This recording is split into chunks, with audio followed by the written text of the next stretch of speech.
Le débat autour de l'importance d'un 11 type au sein de l'équipe nationale du Sénégal refait surface, et à juste titre.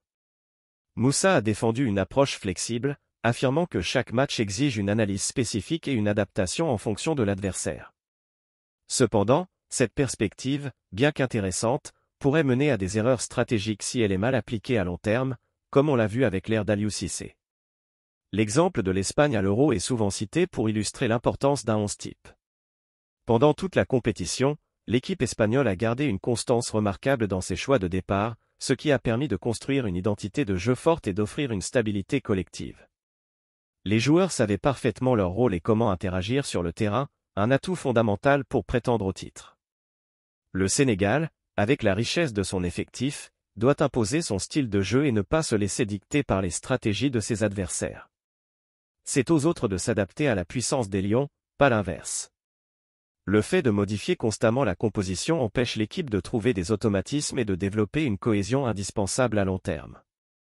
En 2002, sous la houlette de Bruno Metsu, le Sénégal avait un 11 type clair, connu de tous, et même les plus jeunes pouvaient le réciter.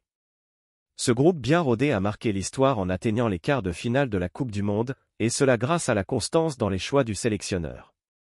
Pape Thiaw, qui a lui-même fait partie de cette épopée, devrait s'en inspirer. Aliou Cissé, de son côté, s'est souvent retrouvé à bricoler son 11 de départ, essayant différentes combinaisons sans jamais réellement créer une identité de jeu solide. Cette absence de vision claire a été une critique récurrente et a montré ses limites.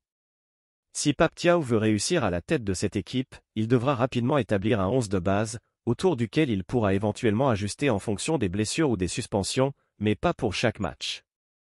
Si cette approche n'est pas adoptée, les mêmes erreurs que celles de son prédécesseur risquent de se répéter, et les critiques pourraient devenir plus virulentes. En fin de compte, le Sénégal a les atouts pour dominer le continent et même briller sur la scène mondiale. Pour y parvenir, la stabilité et la cohérence doivent être les mots d'ordre.